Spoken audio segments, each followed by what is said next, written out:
Vâng, xin chào mừng tất cả các bạn đã quay trở lại với kênh YouTube của Hà Nội Store. Hôm nay chúng ta sẽ cùng tìm hiểu mấy cái máy khoan thương hiệu của Đài Watt.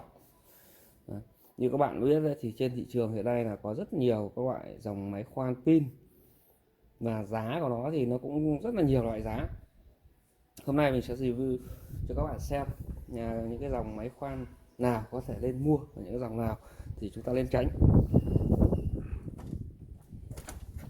Trước hết ấy, thì nhìn ngoại hình thì nói thật sự các bạn là cái nào cũng rất là đẹp luôn. Đấy ạ. Các bạn có thể thấy rất là đẹp luôn. Cái này thì ghi là 21V, để watt 21V, made in USA,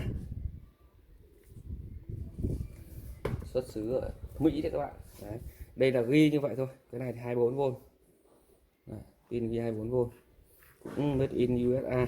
Đấy, ngoại hình thì rất là đẹp.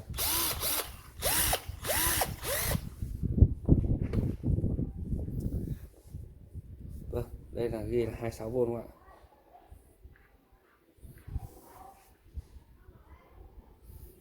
Cái này thì không ghi xuất xứ là của Mỹ. Cái này thì bên mình ở cái video trước bên mình đã báo giá cái máy này rồi, cũng đã có cái video test thử các chế độ khoan của nó. Thì cái máy này thì các bạn có thể đặt lại những cái video trước của mình.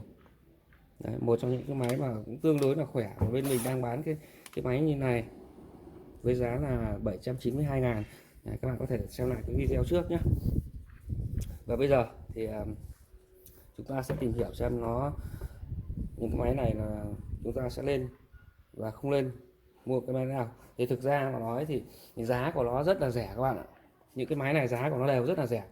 Đấy, thì với cái máy 21V này thì giá của nó chỉ có là 560 các bạn ạ, 560.000 một cái máy. Một máy như thế này có hai pin như thế này, và một cái hộp và một củ sạc. Đây ạ các bạn, đấy, đây là cái hộp của nó đấy, hộp của cái máy 21V đây ạ.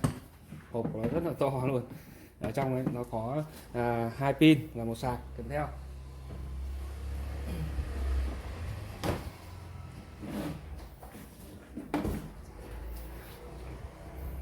Còn đây là cái máy 24V. Căn 24V này cũng có hộp nhựa đây ạ. Hộp của nó như thế này. Ở trong nó cũng có hai pin một sạc. Đấy, các bạn nhé. Còn con này thì các bạn biết rồi, nó cũng thế, nó cũng có hộp của nó đây ạ. Ở trong cũng có hai pin và một sạc, pin của nó 26V.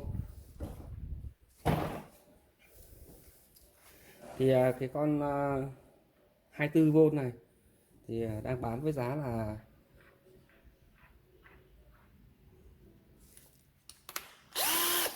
595.000 các bạn.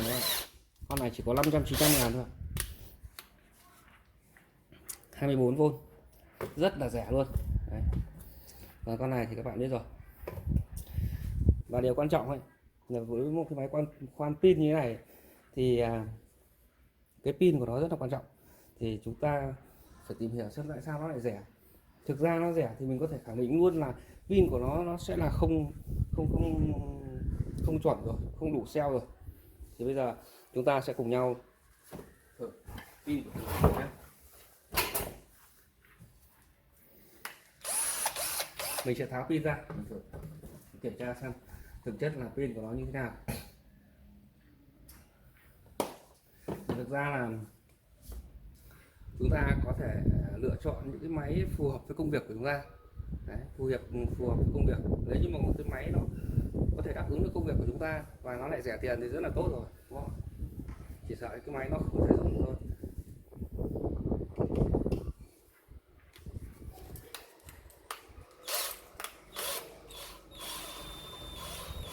Máy này tương đối là khỏe đây, tương đối là khỏe đây, chúng ta không thể giữ được tay đâu. Đấy, lật đi luôn. Đấy, nó rất là khỏe. Trước hết chúng ta sẽ kiểm tra pin của con 24V các bạn nhé.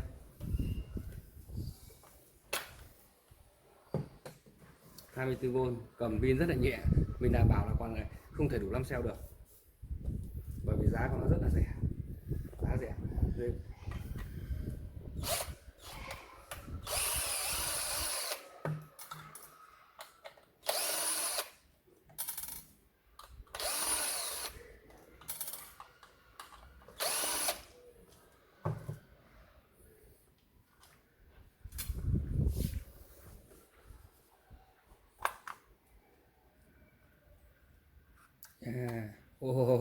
Các bạn có thể thấy không ạ, pin của nó chỉ có 3 cell thôi ạ, pin của nó chỉ có 3 cell thôi các bạn, 3 cell, 3 cell thôi. Đấy, nếu như các bạn làm công việc nhẹ nhàng thì là ok, không vấn đề gì. Công việc của các bạn nếu như công việc nhẹ nhàng thì với cái quả pin 3 cell này nó tương đương với lại khoảng mười mấy vôn đấy, 3 cell này nó sẽ rơi vào khoảng 14 15V, 12V gì đấy. Thì nếu như công việc của các bạn nhẹ nhàng thì các bạn vẫn cứ ok, vẫn dùng được.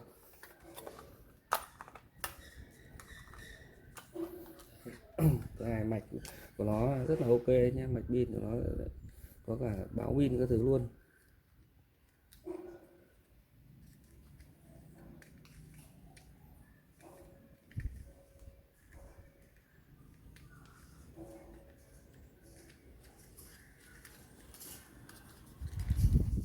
Pin này mình sẽ lắp sau, với sức chắc để lắp pin.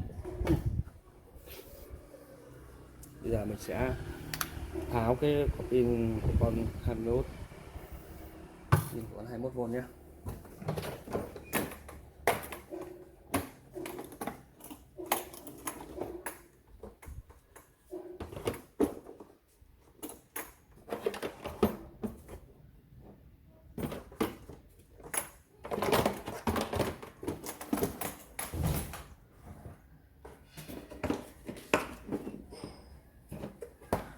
Đây ạ.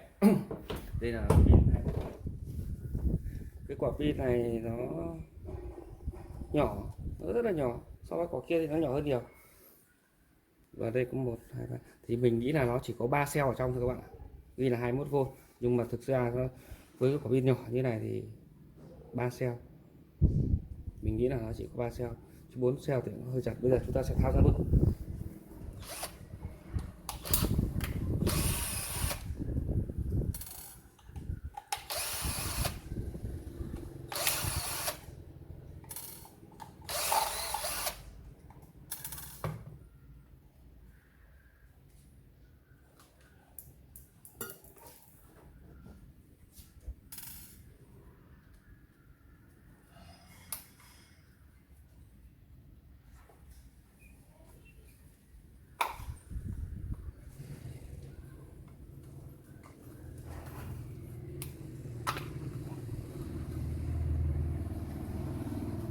Ok các bạn, đúng là 3 cell, nhưng con này pin này của nó là pin chuẩn các bạn ạ. Cái pin, cái cell của nó là cell tím này, là mình theo kinh nghiệm của mình thì những cái dòng mà nó dùng cái cell tím này thì là nó khỏe hơn nhiều so với cái xám xám, màu xám xám kia, nó là dòng xịn hơn đấy các bạn ạ. Đấy, cái quả pin của nó nhỏ, vì vậy nó chỉ đài được đến 3 cell này thôi.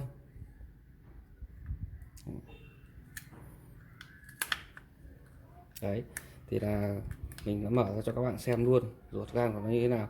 Và các bạn, nếu như cái công việc của các bạn, cái nhu cầu công việc của các bạn nó không cần thiết nó phải quả pin nó khủng quá thì chúng ta vẫn có thể dùng ok. Đấy, nếu như công việc có nhẹ nhàng, ví dụ như các bạn làm nhôm kính ý, thì các bạn dùng cái quả pin 3 cell này các bạn có thể làm được cả buổi luôn rồi. Công việc có nhẹ nhàng thì nó là ok. Thực ra cái này nó, cái máy này, cái máy 12V này, cái máy 21V này nó ghi là 21V, nhưng thực sự là không đủ 21V nhé. 3 cell chúng ta đo thì nó chỉ được khoảng 10 mấy V thôi, khoảng 12V gì đó. Quan trọng là cái pin của nó tốt, pin của nó là pin, cell của nó là cell chuẩn. Ở đây nó ghi là made in USA, nhưng thực chất nó không phải made in USA các bạn, nó không phải của Mỹ đâu các bạn ạ. Cái máy này nó sản xuất ở Trung Quốc, máy này sản xuất ở Trung Quốc các bạn nhé, nhưng mà nó cũng tương đối là khỏe đấy, không phải vừa đâu, chúng ta không thể giữ được tay đâu. rất là khỏe. Đó, các bạn thấy đấy, nó trượt luôn đấy. Mà cấp độ trượt mình để ở cái cấp độ 12 đấy. Thì mình nghĩ là nếu như mà cái nhu cầu công việc của mình nó không cần thiết nó phải có cái máy nó quá khủng khiếp ấy, thì chúng ta dùng cái máy này cũng là ok, bởi vì giá thành của nó phải nói là rất là rẻ luôn, giá thành của nó rất rẻ. Nó chỉ có hơn 500.000 thôi. Thì nếu như mà các bạn có thể cân nhắc cái việc mua hay không mua, chúng ta có thể mua cái máy nó khỏe hơn hay là thế nào thì nó tùy vào công việc của các bạn. Còn cái máy này thì nó không phải là của Mỹ các bạn nhé, mặc dù nó là đèo mới đi USA đây nhưng mà nó sản xuất tại Trung Quốc luôn. Còn cái máy xịn của Mỹ thì nó về đến Việt Nam giá của nó sẽ không bao giờ dưới 4,5 triệu các bạn ạ, không bao giờ dưới 4,5 triệu, nó sẽ gấp 10 lần cái này luôn, nó đắt gấp 10 lần luôn chứ không phải ít các bạn. Bởi vì cái máy đấy nó là cái máy thương hiệu nó rất là nổi tiếng và nó lại nhập khẩu từ Mỹ về. Còn đây thì là cái máy mà lần trước mình đã review, mình đã có video làm cái này về cái máy này rồi, bên mình cũng bán tương đối là nhiều rồi và rất là yên tâm các bạn nhé. Cái máy này bây giờ thì mình sẽ tháo pin ra cho các bạn xem pin của nó là chuẩn 50 cell hay không đấy. Đó, tiếp tục tháo máy ra.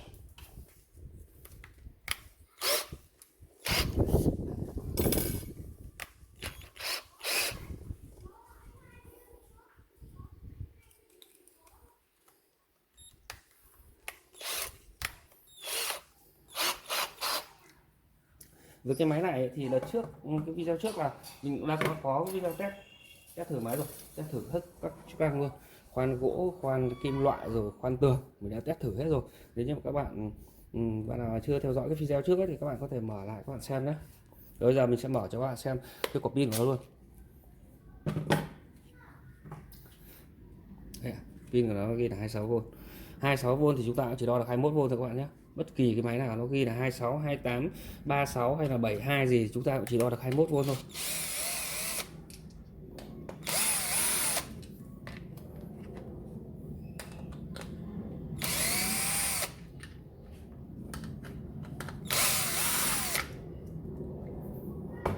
Các bạn thấy việc tháo quả pin này nó hết sức là đơn giản.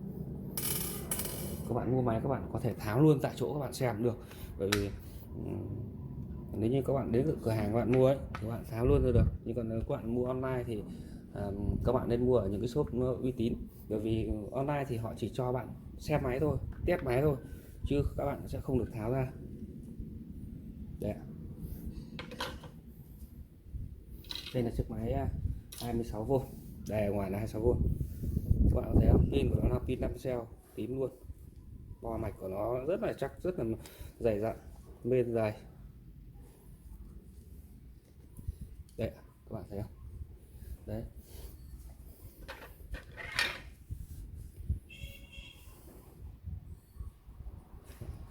pin này là 5 cell luôn. Đấy, rất là ok. Với quả pin như thế này thì các bạn hoàn toàn yên tâm khi sử dụng. Cái máy này cũng rất là khỏe, cái máy này cực khỏe luôn, bởi vì mình đã có video mình làm test rồi. Cái máy này thì bên mình đang bán với giá 792.000, gần 800.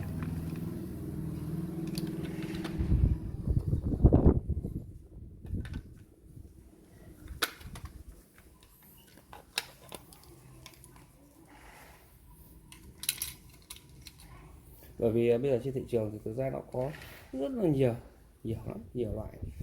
Vì vậy nên là người mua, người tiêu dùng nhiều khi là cũng rất là khó khăn khi lựa chọn những cái máy phù hợp với mình. Nhưng mà có một điều là những cái máy rẻ thì không bao giờ nó là những cái máy mà nó đầy đủ, nó hoàn chỉnh như những cái máy đắt tiền được các bạn. Nhiều khi nó chỉ đắt hơn được khoảng hơn 100.000 thôi, nhưng mà nó đã khác nhau rất là nhiều rồi. Đấy các bạn thấy á, cái máy 24V thì nó chỉ rẻ hơn cái máy này khoảng 100.000, nhưng mà pin của nó chỉ được có 3 cell thôi. Đấy, vì khi mà chúng ta mua chúng ta phải biết cái dòng nào nó là pin của nó như thế nào.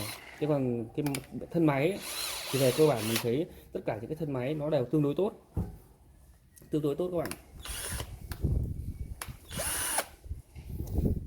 cái dòng này nó cái dòng này nó vẫn là dòng dùng chổi than, nhưng mà chổi than của nó là chổi than liền động cơ luôn. Còn nếu như cái dòng không than này thì nó sẽ đắt hơn rất là nhiều. Đấy. Vừa rồi là mình đã tháo cho các bạn xem tất cả pin của những cái dòng máy này. Thì đúc kết lại thì mình thấy là cái máy này ok này. Cái máy ghi là 21V, pin của nó chỉ có 3 cell thôi. Máy rất là nhỏ gọn mà tương đối là khỏe các bạn nhé. Máy rất là khỏe luôn. Đấy, mình không thể giữ được. Cái máy này có thể dùng được. Giá của nó cũng rất là hợp lý luôn. Giá của nó chỉ có hơn 500 ngàn các bạn. Hơn 500 ngàn một máy 2 pin. Còn cái máy này thì ghi là 24V, khỏe thì cũng có khỏe, cũng có 3 chế độ. Còn cái máy này thì nó chỉ có chế độ vặn vít thôi nhé các bạn nhé, khoan và vặn vít thôi. Còn con này thì nó lại thêm một cái chế độ nữa là cái chế độ búa được khoan tường đấy ạ. Nhưng mà cái máy này thì pin của nó lại kém, pin của nó chỉ có 3 cell và 24V lại khoan tường nữa, thì với cái quả pin 3 cell mà khoan tường thì mình nghĩ là không ổn đâu, không ok đâu bạn. Các bạn không nên cái này. Con 24V này là con nếu như là chúng ta sử dụng để khoan tường ấy, thì nó rất là tốn pin luôn, rất là nhanh sụt pin. Vì cái quả pin mà có 3 cell rồi khoan tường thì nha không ổn.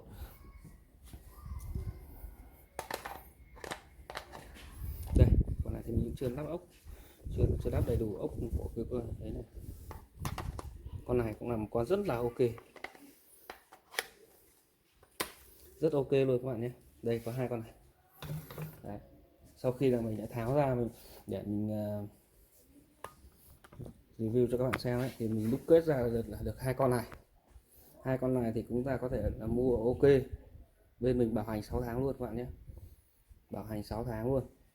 Chứ còn cái con đèo bắt là 24V kia thì mình thấy pin của nó hơi kém, chúng ta không nên mua. Mặc dù bên mình bán thật đấy, bên mình bán cái hàng đấy thật đấy, nhưng mà có như thế nào thì mình nói như vậy. Hàng của mình có như thế nào mình sẽ không bán hàng bằng mọi giá các bạn nhé.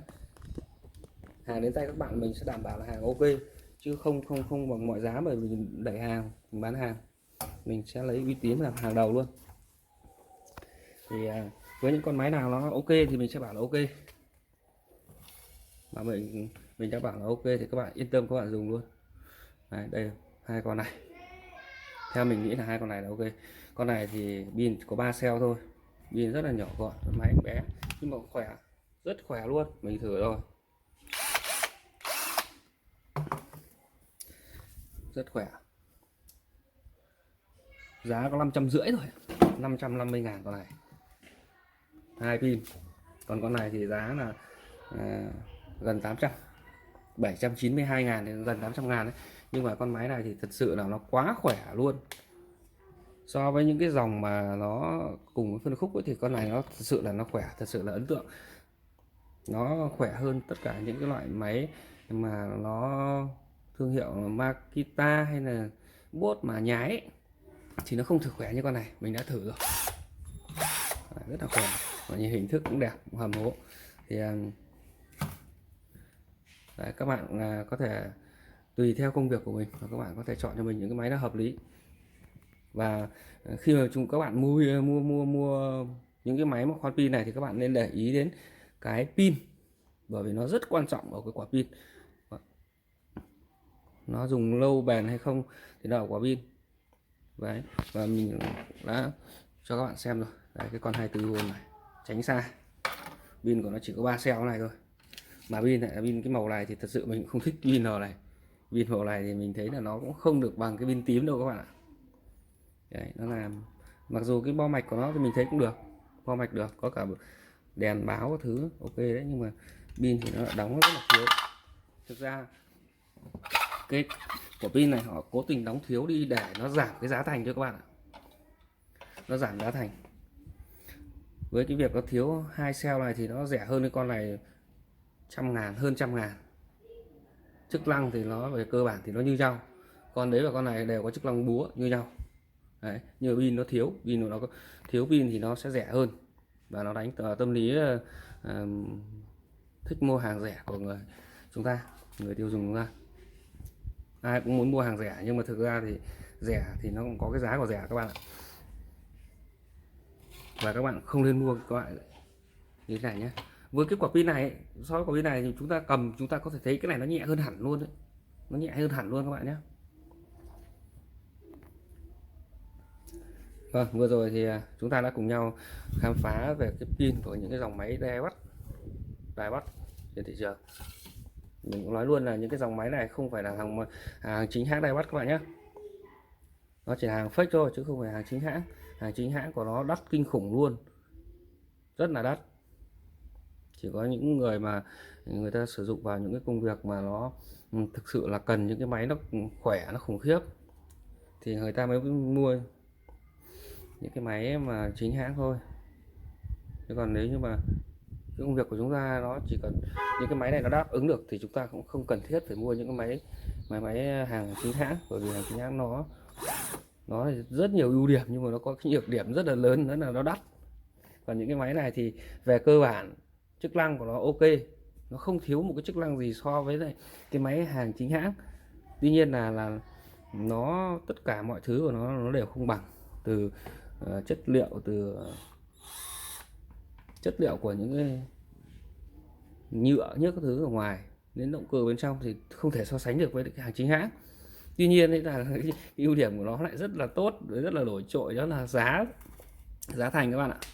Giá thành của nó thì chỉ rẻ bằng 1/10 những cái máy kia, 1/9, 1/10 cái máy kia các bạn. Đấy. Rồi chúng ta đã review xong cái chương trình những cái máy Daiwa này, thì hẹn gặp lại các bạn ở những cái video sau. Mình sẽ còn những cái video khác mình chia sẻ cho các bạn những cái kinh nghiệm để mua những cái máy khoan mà nó có chất lượng.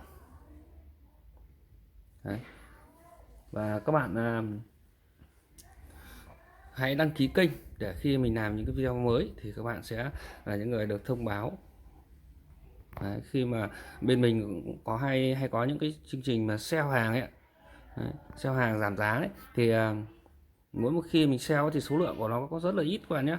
Thì các bạn nên đăng ký, bởi vì khi các bạn đăng ký kênh, các bạn bấm vào cái chuông bên cạnh ấy thì mình ra một cái video mới là bên YouTube là họ sẽ thông báo đến các bạn luôn, họ sẽ có thông báo đến các bạn và các bạn sẽ là những người đầu tiên có thể xem cái video của mình, và các bạn sẽ là những người được biết cái chương trình sale của bên mình trước, những video mới của bên mình trước. Vâng, xin cảm ơn các bạn đã theo dõi video. Xin chào và hẹn gặp lại các bạn.